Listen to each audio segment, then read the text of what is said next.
So good evening, everyone, or afternoon, depending when you're watching this video. My name is Patty Schramm. I'm the parent mentor for the Works4Me Family Engagement Series.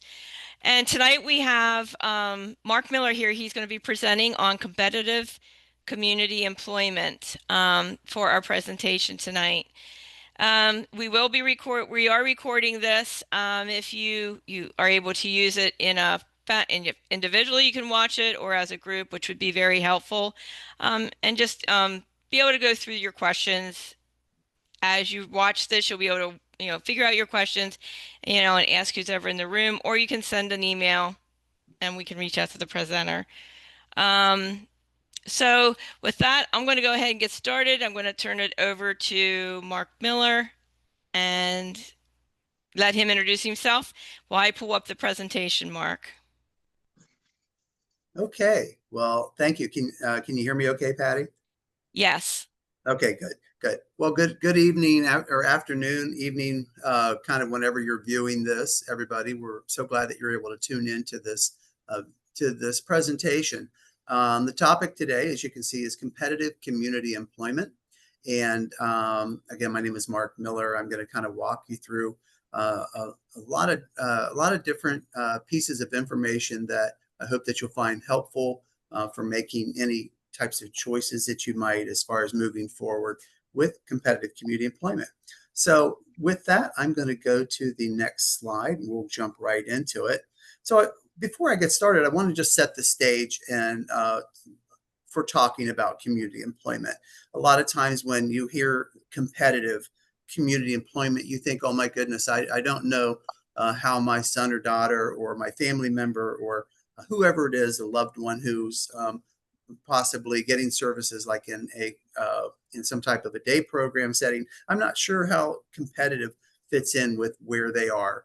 And so one of the things I want to do just to set the stage is that to let you know that, we're going to meet the individual and the family where they are. So if your loved one happens to be in a day program and they really haven't thought about community employment a lot, that would be where the conversations start.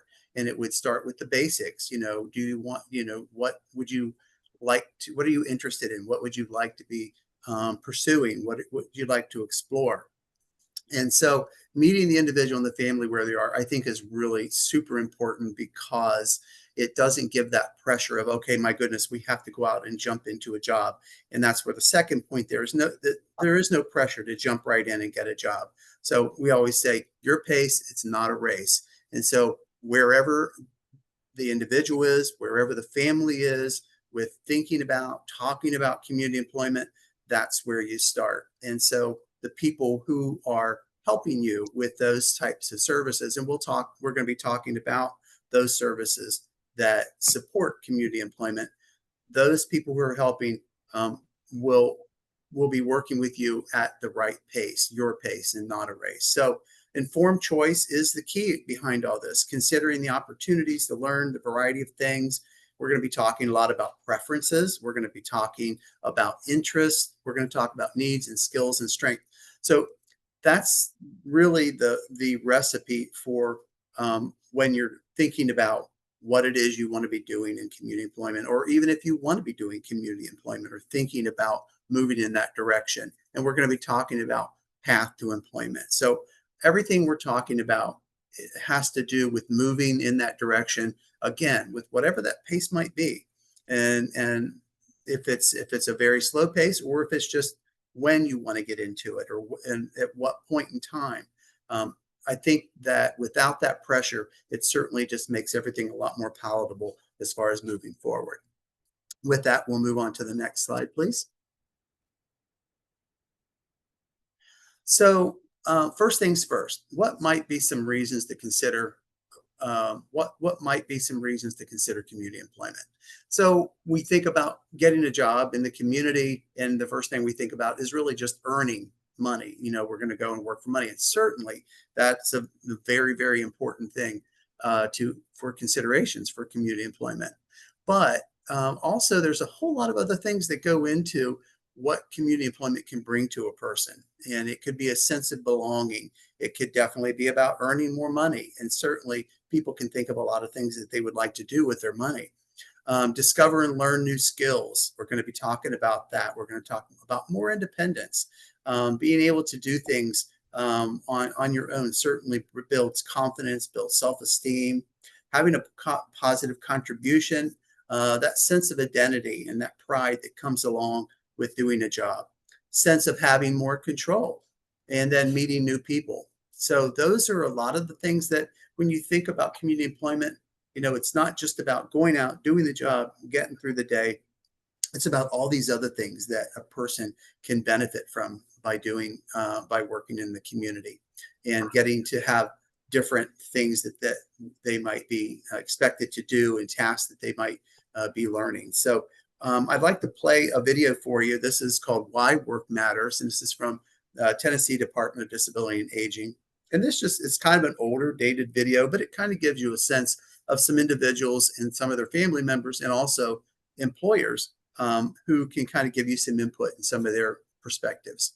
So we'll play that video and go from there.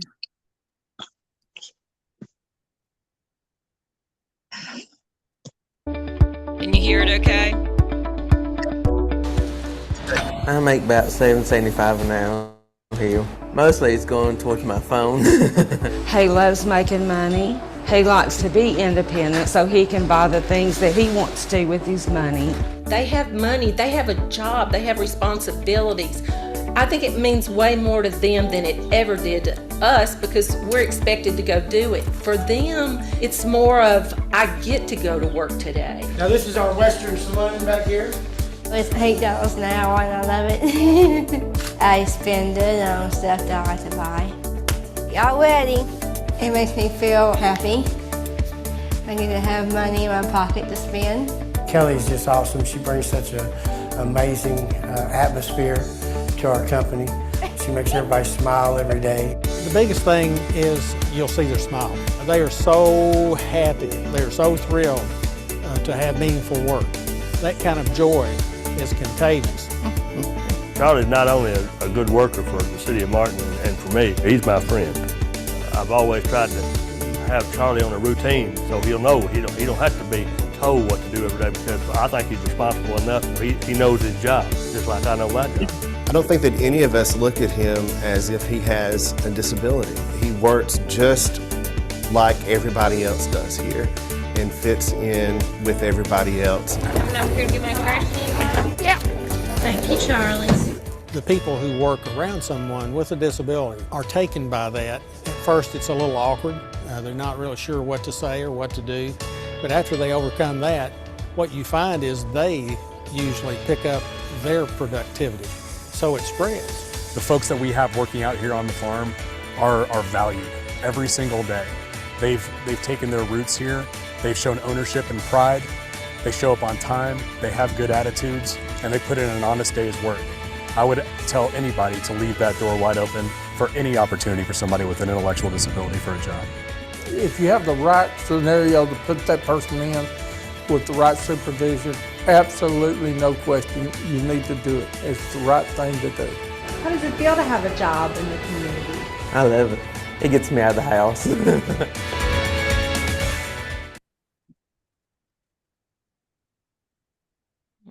Why did Amazon send me $20,000? Because I use Amazon AI.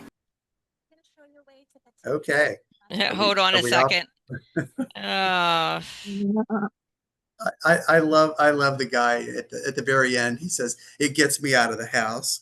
And I think that it not only gets him out of the house, but also gets him hanging out with his friends and things like that on the job. So yeah. So we'll go on to the next slide. I see that's what you're pulling up there, isn't it, Patty? Yep, getting ready to pull it up. 1 second. Thank you.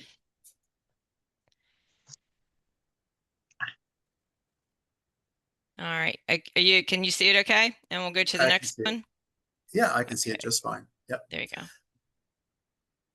So some of the reasons, and we heard in the video that there was a lot of people in the video who they really liked having that discretionary income in their pocket and what they would do with that money. But then we also looked about some of the other things, some of the influences that being on those teams and working with other people, not only did it affect that person with a disability who's working, but it also affect the people who are around them and changed attitudes. And I think that that's something that we really don't think about as part of this equation of getting a job in the community, is that the people who they're working with become their friends, become their coworkers. And that is something that, a lot, sometimes we hear that caregivers think that they're not going to be accepted, that they're not going to be able to fit into a job in the community in those teams. But what we've seen over and over and over and over again is that that's not true. They do fit in. They do find friends. They do have relationships on the job where, working relationships where they are able to basically find different paths of friendships that they may not have been exposed to. So discover and learn new skills. So those are some of the things that we talked about also in the last bullets. And people with developmental disabilities can and do learn new skills when they're presented with the right opportunities and the right support. So let me repeat that last part. When they get the opportunities and the right support. And some of the services that we're going to be talking about, it's going to be kind of talking about, well, what is the right support and what opportunities might fit into that. So I'm going to have some examples for you. And parents and caregivers are often, and I put in here, pleasantly surprised with the variety and number of things that individuals have been able to learn and carry out successfully when they're working. So I'd like to bring Patty back into the conversation. Patty, if you don't mind, maybe talking a little bit about your experience with with your son learning new skills on his job. I know that's something that it's been an evolution for you, and you've kind of shared some of those stories before, if you don't mind.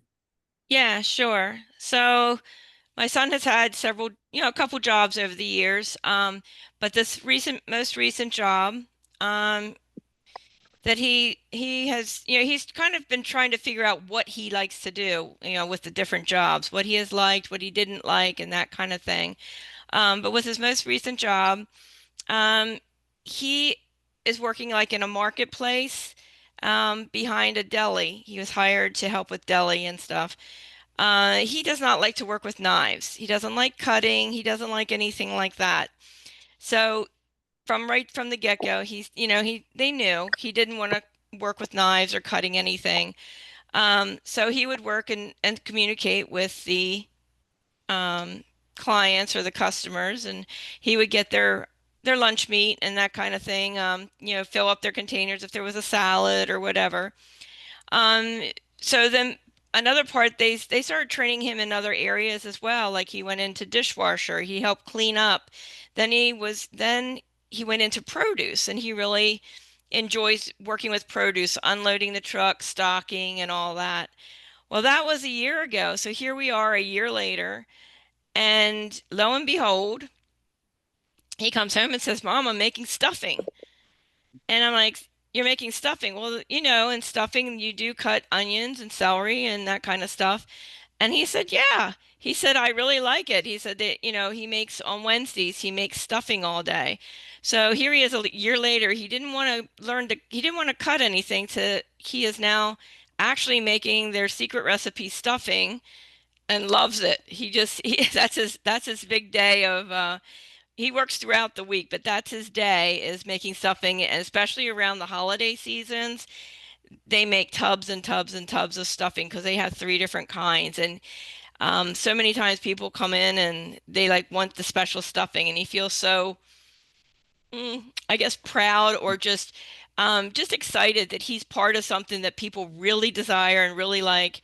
And then he was able to overcome. I mean, his journey has been like a seesaw or a roller coaster, whatever you want to say. Um, he goes from, I don't want to learn this skill maybe a year ago, to a year later, he's willing and able, he's seen it, it's like his growth changes, or maturity, however you want to say, with his job skills changes as he continues to work, and it starts learning new skills. That's a great story, Patty. I really like that the part that he has his own. He's kind of the stuffing, I guess it is. Is Yeah. it the stuffing king? So he is that his is he the only one who does that now, or does he kind of share that with others? He does the main on midweek, like Wednesdays is the stuffing day, and he'll make, I think he said like 13 tubs of stuffing or something. Oh I mean, my it's a lot. goodness. Yes. And then they proceed to get it bagged and everything. But that's his job, not saying that someone might not, add to it during the week, but he's the main person doing the stuffing midweek, so it prepares for the weekend sales. So I have to ask, Patty, have you tried the stuffing? Oh yes. Oh yeah. So whenever we go anywhere, to some group or something, people ask him what does he do, what kind of job he does, and he says, I make the stuffing, at the specific market, and they're like, you make that stuffing, and they're like, that's their Wow. favorite stuffing, and it sells out. They make three types. They make an original, a cranberry, and then they have a broccoli cheddar. And it's three different types. I noticed the men really like the broccoli cheddar. A lot of the women like the cranberry stuffing, and everybody likes the original. But it's all secret recipes and stuff, so he makes all three of them. Wow. Those are great conversation starters, aren't they? You make the stuffing? Well, let me Yeah. tell you about that. Oh, he Well, tells them, but he says, I that's can't tell awesome. you the secret. He'll say, I can't tell you Oh, the secret. he's not going to share that. Okay. He's sworn to secrecy. All right. That's awesome. Thank you. Yes. Thank you again for sharing that. I appreciate it. Yeah. Well, that kind of goes along with I think our next slide actually. Some of the other, some of the things that people, the sense of belonging, and people can be seen and accepted for their unique contributions. And certainly, your son definitely has some unique contributions. And I think that when we're talking about community employment, there's so many different things out there, so many different jobs out there that people, can show their contributions in. And I think when we're talking about, well, what would that be? What skills might that be? Those skills are ever evolving. The more people are in the job and they're learning new things, and people want to feel that they're part of that, something special. And certainly, that's a great story as far as the stuffing goes. He certainly has part of something special, and people know him for that. So I think that's pretty awesome. Well, we'll go on to the next slide. And so, when you think about it, what are some of the first things that when you're talking to somebody, they ask you, where do you work? Tell me about your job. And so this is the same thing that when people are working in the community, they're able to say, I work at so and so, and I work in the deli, and here's what I do. I make the stuffing. I work and do this, or I work and do that. And so when you think about that sense of identity and that pride that comes along with working, again, it's not just about a paycheck. It's not just about showing up and putting in a day's work. It's all of those other things that go into it. And when we're talking about competitive community employment, that's there, and is that personal growth and that professional growth. And so when you think about, well, what conversations, what happens after these conversations? Sometimes friendships occur. It's kind of like that handshake. Well, where do you work? And tell me about your job. That can be an opener for people to expand their circles of friends or their acquaintances. Okay, the next slide, please.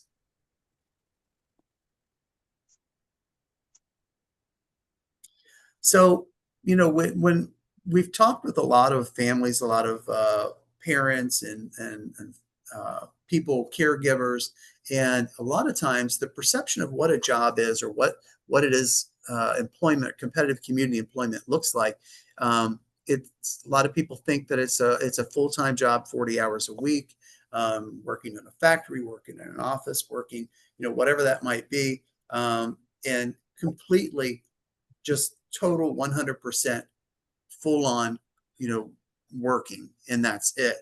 And 40 hours a week, and 401k, and all those things that go along with working. But really, the truth of the matter is, employment can look like, it can be full time. It can be all of those things that I just mentioned. It can also be part time. It can be days. It can be nights. It can be inside, outside, around people, not around people. It can be self employed. It can be sitting. It can be standing.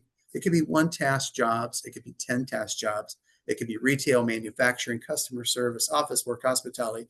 I know I'm going on and on. In other words, employment can look like whatever works best for the individual and their family.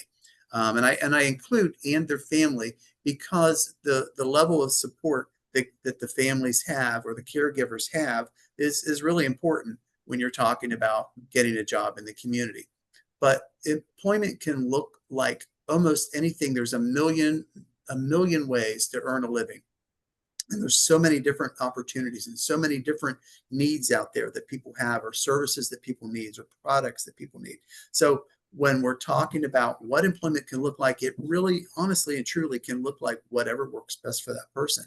And that, we'll talk a little bit about that when we're talking about some of these different services, what competitive community employment involves. So we'll go on to the next slide. So what is path to employment? In Ohio, Ohio has path to employment numbers and different stages of employment. So if a person is working with a county or involved or eligible for services with the county board, everybody is on the path to employment. Now they're on different stages of that. So those stages are stage 1 or path 1. I'm engaged. I have a job, but I might need help getting stable or maybe career advancement. Path 2 is I want to work, but I'm not currently employed, and I just need more support to help identify some career options. Number 3 is I'm not sure if I want to work, but I need some support to kind of identify some opportunities and economic impact of those decisions. And then path 4 is I do not express a desire to work, but I still need to learn more about careers and employment opportunities. So everybody, as I said, is working with the county boards of DD are on the path to employment. And so whenever you're having your meetings with your service and support administrator, or if they call them a support coordinator, whatever the county board might have, a kind of a case manager, they will have that in their plan. And so pay special attention to that when they're asking that question, because those things a lot of times can drive learning more about different services like we're going to be talking about. And some of it is about learning about employment. Some of it is getting more skills, those types of things. So if you're interested in learning more, you want to really kind of voice that within these meetings and let people know, like, I don't really, maybe I don't want to work right now, but I would like to learn a little bit more about employment. And so, however, if you do want to work, say, I would like to work, but I just need some support. And so that will guide a lot of the services that we're going to be talking about. So whenever you're having that meeting, path to employment really is an important part of the conversation that you're having during those meetings. Okay, we'll go to the next slide, please. So discovering potential areas of growth. And these are just things to think about when you think about your son or daughter, your loved ones. What skills or talents does my loved one have that might be explored? So for example, as I was saying, on that path to employment, if you're talking about say path 3, where you would like to learn more, these are the types of things to be thinking about, having conversations with your provider, your day provider, or if you're involved with an agency, another agency, having this conversation about what skills or talents does my loved one have that might be explored. What are some things or activities or topics that might be interesting worth checking into? And then what are some places or environments that could be of interest? So these are just some very basic things to be thinking about when you're discovering those potential areas of growth, things to explore, things that you might get some education on, you might have some experience with. But these are all the different things that would be used when you're looking at doing some of the services that we're going to be talking about. So we'll move on to the next one. So important things to learn about individuals. And so this is kind of where you want to be thinking about preferences, interests, needs, and strengths. And so the easy way to remember it is just think about pins. And so when you're thinking about preferences, the choices of environments, conditions, time stipulations. So again, this is all just exploring employment and trying to get to a point to where you have enough information to make an informed choice about moving forward with getting a job, or maybe holding or moving, or just kind of continuing to explore till something makes sense. You want to know about interest. It's a desire to learn more about something or be involved in something. Needs. These are the essential things, the requirements that the person needs to make sure that they are safe, their well-being is being taken into account in personal and professional growth and fulfillment. And then, of course, the strengths is, what's the person have to demonstrate that would be skills and abilities that would be considered when they're looking at moving forward on their path to employment. I'd like to play another video for you. This is a young man. I've been very fortunate to have been part of his team many, many years ago. And so it's a great story from his family about Stephen Webster. And if we could go ahead and play that video. Be thinking about pins as we're looking at this video. My husband Kevin, we're here with Stephen's Wood Shop. He builds wishing wells, bat houses, bee houses, bird houses, bird feeders. We're here as a vendor, and we are selling his products. We always wanted Stephen to have a job in the community where he was doing something that he loved. His diagnosis is that part of his brain is missing. A large chunk of his brain is missing. And because there's a void there, the ventricle expands and touches on the nerve endings, and that causes seizures. And the lack of brain also is why there's mental retardation and why there's verbal apraxia. It's not a particular condition. It's, we didn't know about it till he was 4 months old. When he had his first seizures, it was just a big surprise to us that he wasn't, the perfect, normal, healthy baby that we thought we started with those first 4 months. So he came to Cincinnati Children's when he was 1 to see the neurologist so that the seizures could be managed, but also that he started with occupational, physical, and speech therapies there, and has been going there ever since. He's 28 now. When Stephen was a baby, he loved to hammer toys. So then when he outgrew those little hammer toys, my husband came up with the idea of bringing in a big log and buying Stephen a box of nails and just let him hammer until the whole log was full of nails. We'd burn the log and recycle the nails, and the process would continue. I know you just wanted a couple of adjectives, but it's just hard. It's hard for me to just limit it to just a couple of words because Stephen's much more than that, He's just very involved, with people who want to be involved with him. He will do anything for you. And I need all the help I can get. He's 28, so it must have been about 14 years ago. He was a freshman in my class, and the wood shop was next door to our classroom, and we started working on projects. There was an acronym that I always tried to teach by, and it's called PINS. It was preferences, interests, needs, and strengths. So when you look at Stephen, the things he's doing meets all those criteria. And seeing what his parents and all the people previous to me have done, they're doing that, and that's why he's so successful. What he really loves is operating his digger. He has a backhoe at home and a big pile of dirt. It's the only thing in his life he has ever asked for. His siblings got to go to college, Stephen got a digger. And like with the hammering, you never knew where that was gonna end up, that it actually become a business. With his digger, who knows where that might also lead him. Green, one of our blessings is that he's maybe not high enough functioning to understand that he's different, or maybe it's just that he's never been taught to believe that he's a whole lot different. Sure. Truck, yeah, there's a truck, I know it. Because Stephen is basically nonverbal, he can only really make the first consonant sounds of words. Yeah. Yellow? Yeah. So most people can't understand him unless they really know him well and they know the context in which those sounds are being made. Or our truck is yellow. Our truck is yellow, right? So we've come up with a photo book which works really well for Stephen.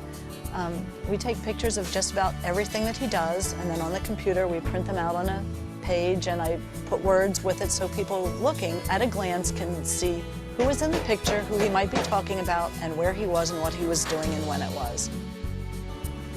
Things are going well for us, and things can go well for other families too.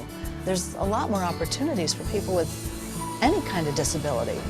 And so I want parents to know your kid doesn't have to be pigeonholed. I want them to know there's exciting things that can happen.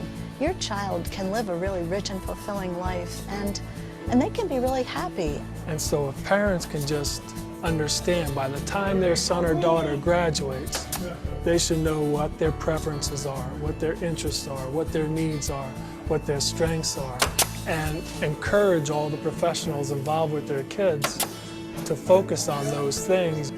I think their story can be just as successful, if not more so, than Stephen's. Don't be afraid. Don't say, oh, my child could never. Don't hold them back from doing whatever it takes to help them fulfill their potential.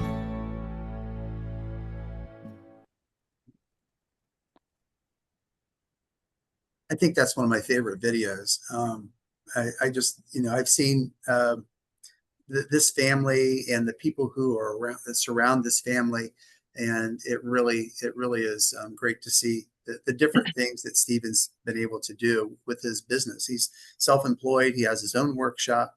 Again, she was saying, I remember when he started doing bat houses, and it started off just doing wishing wells, but then it kind of grew into bat houses and a whole other array of different woodworking types of things. So we are, again, talking about pins, preferences, interests, needs, and strengths. And what Mike Valdini said there about make sure that you let the people know around them who are helping them know what you know about their preferences, about their pins. And so we're going to go on to the next slide, and we're going to start talking about, some of the things that can help your son or daughter or your loved one or whoever you may be providing care for. So there's an array of things that you may know about, you may have heard of before. So I'm just going to talk to you about what those are. And these are the components of competitive integrated employment. If your son or daughter is in a day program, or they're in some vocational program at a facility, or maybe they're in a work group somewhere, those may be the things that you're aware of. But do know that there are also other services that are available to your son or daughter. One of them is skills training classes, and just some examples of some of the things that they would do in a skills training class. And this is primarily for our Works4Me families, but other providers are probably also doing a lot of these things.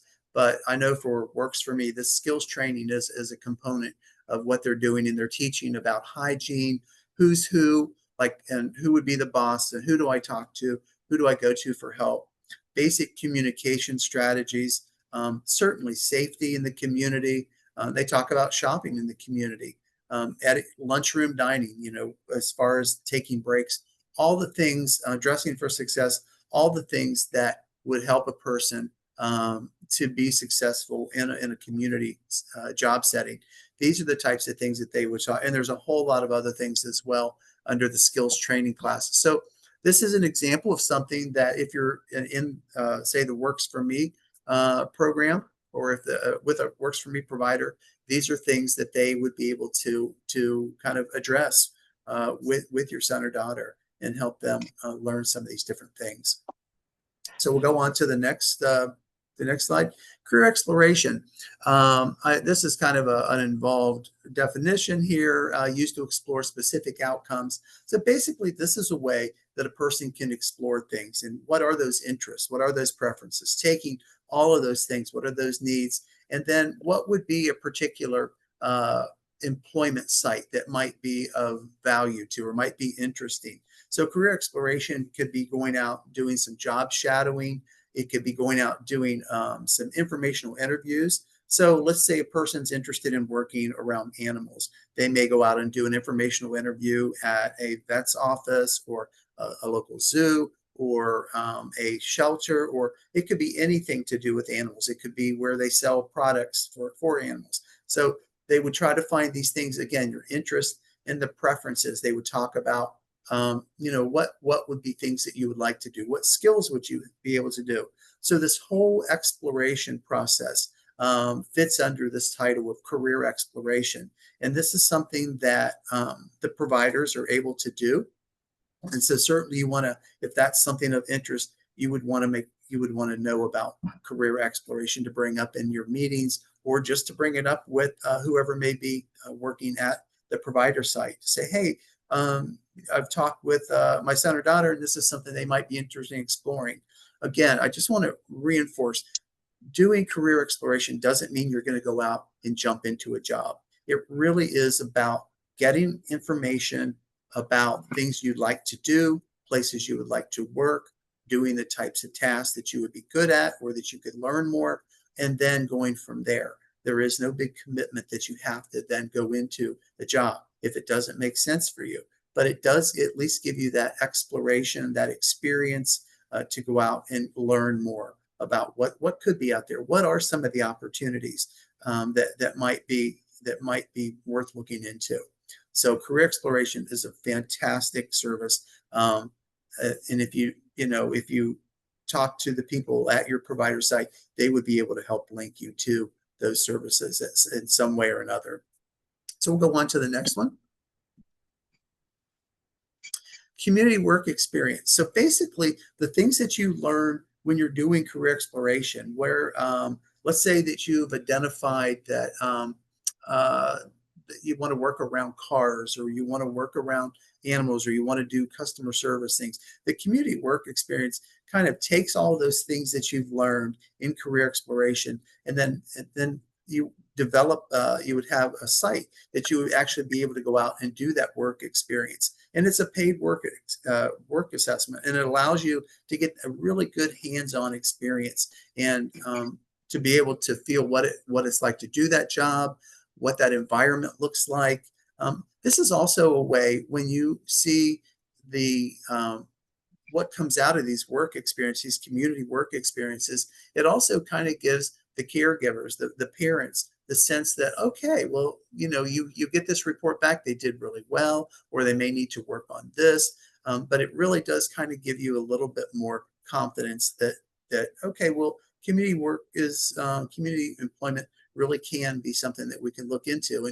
And the way to learn that is actually getting out there and getting your hands on to it and doing it. So that is a terrific service. Community work experience can be done. And I don't want to go into the weeds too much on this, but Opportunities for Ohioans with Disabilities, or OOD, is an agency that can help with this, as well as your county board of DD. So those are two entities that can help you get connected to these services. Again, I would suggest that if this is something that you might be interested in, just the exploration of looking into community employment, I would talk to your agency provider if you're doing day programs or group employment, or whoever might be working with you at that site or at your provider agency. Talk with them about these things and ask them how you might get involved with that. So we'll go on to the next slide. Discovery. This is one of my favorites. I love Discovery.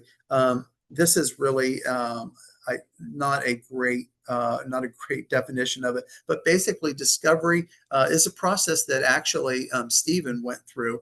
It was a way that he had a person who really, he talked to this person talked to the family. They talked to, of course, Stephen's teachers. They really got to know Stephen at a level that wasn't just about what would you like to do as a job. They really got to know, well, what's the story about hammering and things he likes to do with hammering and working with tools and the diggers and then working with wood and making things. And so all of that happened, those things that happened with Stephen that kind of got to that point was put into place because of a Discovery services that really got to know him at a much deeper level than just the basics of, okay, here's this written assessment, or here's what we've heard from these evaluations, it really was just a way to get to know him and what his pins are, his preference, interests, needs, and strengths, and pull that together and then match that up with what makes the most sense, going to what job or what task or what business makes the most sense for Stephen and his family. So Discovery is another service. Now, Discovery is a service that is done through the county board. So through Medicaid, Medicaid waiver supports this. So your county board person would be able to help you with this. Again, I would just talk with your person at your provider agency and ask them about Discovery. If this is something you think, what the outcome of this is basically a report that gives guidance to next steps in looking for a job that makes the most sense based off of all of that information that was developed and was kind of mined during the discovery process. Okay, next slide, please. So customized jobs. So when we think about jobs and we think about, okay, a person, if you feel that a person has to fit into any one job description, or they have to be able to do all of the things in the job before that they would ever be successful. I can tell you that these are just a sampling of jobs that I've personally been involved with over the years that are not just your standard traditional cookie cutter or job description jobs. And we call those customized jobs or customized employment, where you may take a portion of a job and that would be your specialty. And customized jobs are done in all industries, and we really don't call them that. But it really, there's a lot of jobs where people just specialize in certain things, not entire tasks. So it's a similar scenario. We're looking at things, and I'm just going to kind of go through some of these examples for you. There was a young man, WJ, and he was a bell ringer for the Salvation Army. And he was also able to work at a soup kitchen. So the bell ringer was a complete job, but it was something WJ absolutely loved Christmas more than anybody in the entire world. Christmas is the bomb with WJ, and anything he could have done that has to do with Christmas would be like his ideal job. And so we were able to, and while it may not be a year-round job, it certainly is a job that really enhanced his life. He loved it. He was able to meet new people. He was able to bring a lot of joy to a lot of people. And so that's one example kind of a customized job that met what he liked to do with the skills that he was able to learn by ringing the bell and making sure that, that he said thank you, and, the different things that came along with that. There was another one. I have a young man, is BW and MB, working at La Rosa's, and basically the job there was these both young men were used a power wheelchair on their jobs, and they were able to take the job of going around and taking all the condiment dispensers, the peppers, the grated cheese, and refilling all those and making sure that the tables were full and were where they needed to be. And that was something that the service staff didn't have to do. They could concentrate on their customers. And so I can tell you that one of the gentlemen worked there doing that particular job for about 15 years, and he was beloved there. He had so many customers that just looked forward to seeing him every day. You were able to kind of replicate that at another La Rosa's, but doing some different things. And that gentleman worked there for about 5 years. So those are just two examples. I could go on. I'll just go about the Transformer Toy Company. There's a young man who was just really interested in these Transformers and these action figures. And so we were able to get him a job at, and here's where we made some mistakes. We jumped to the job and think, oh, then Toys R Us must be the place to be. That was not the place to be. We really dug in and figured out that this particular individual was indeed a subject matter expert of all things Transformers. Long story short, we were able to help him develop his own business to where he was able to sell. He had one of the largest collections of Transformers, Star Wars, and you name it. And we were able to help him and his family develop a business plan and then have his own business to where he's able to sell these. He has online sales. He is still in business, and that's probably been at least 10 years now or more. So these are just a lot of examples. So it doesn't have to be a traditional job. Again, getting to know the person, what are their preference, interest, needs, and strengths, putting that together, and then figuring out, well, what makes the most sense. And it may not be going into a job opening off of Indeed or off of the internet, but could be going to an employer and saying, here's what John or Sue have to offer. We think that they would be an asset and that they would be able to do this particular set of tasks or this task with your organization. And so that's kind of the customized employment approach. And by saying that, it really does kind of give us like, okay, well, then it gives you a way that you can be creative and think outside of the box. And I think that gives a lot of confidence of finding what the potential could be or what the possibilities can be when you see that it's been done before in many, many different ways. So customized jobs, it's really it really is what we should be doing when we're doing job development, customizing the job. So making sure that it makes sense for that person. So we'll go on to the next one. So this is job development. This is the definition actually for job development is basically somebody who's going to go out and help market the person after they figured out all these things, after you've kind of gotten to that point with what really makes the most sense for this person. What kind of schedule makes the most sense? What's the transportation look like? What are they willing to work? What's their pay rate requirement? What kind of things that they have to offer? All of those things are done in all of these previous things that we've just talked about, from career exploration to the job trials to discovery. All of these things lead up to, okay, let's go out and now let's have somebody who can help market that. And that's basically what a job developer would be able to do. They would go out and they would help that person secure that particular job that makes the most sense for them. So we'll move on from that. And then once the person gets on the job, they would have a job coach. So these are, I know, a lot of different titles, but a job coach is really the one who's going to work with them once the job developer, and these may be the same person. So it may not be multiple people. It might be multiple roles of one person.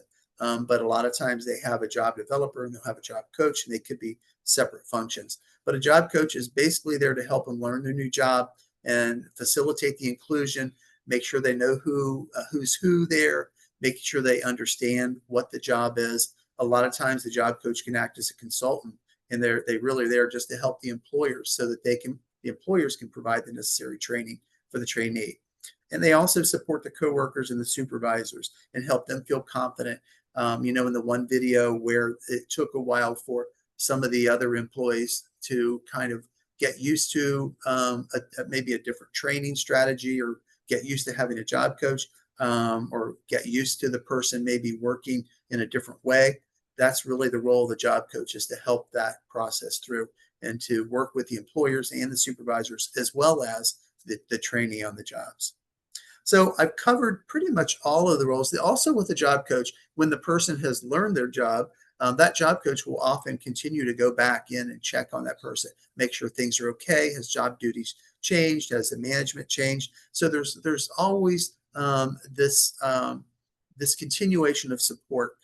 We call that job retention, but basically it's just going in to make sure that we're following along with the person to make sure that they're successful. Maybe they want more hours, maybe they want less hours, maybe they need help with some transportation options.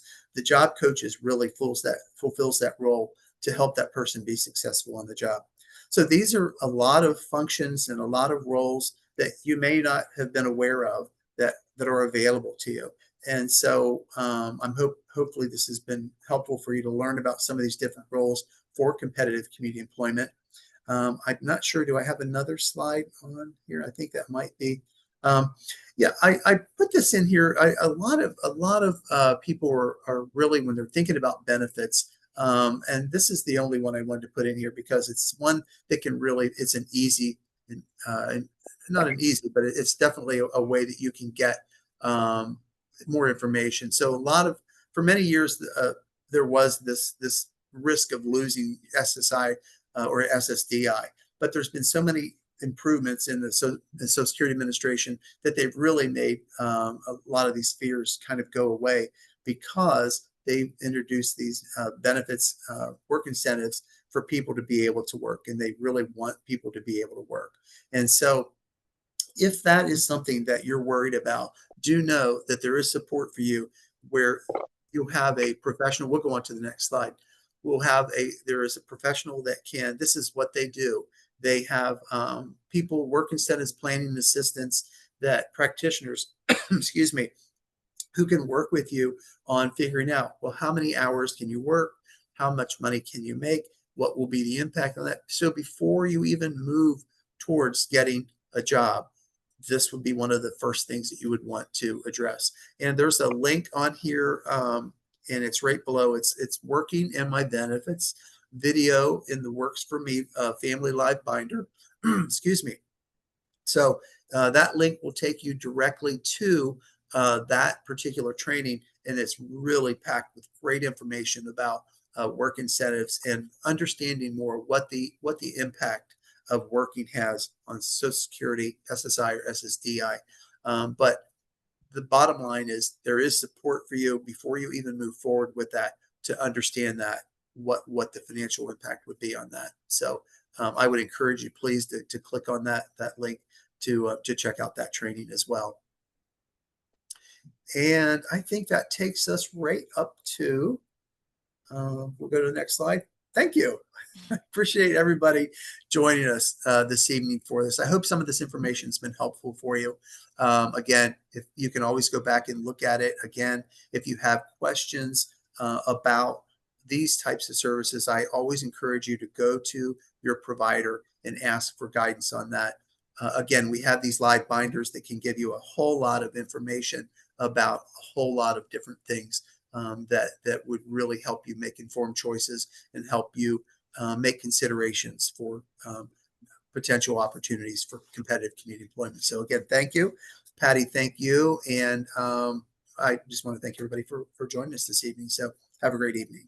Thank you. Thank you, Mark. I will stop the record at this time. But again, we will have the live binder link available with this video. When we post it into the live binder, there will be a link for the information that was shared in this presentation. You'll be able to click on them as well. So thank you, Mark. 1 second while I close the recording.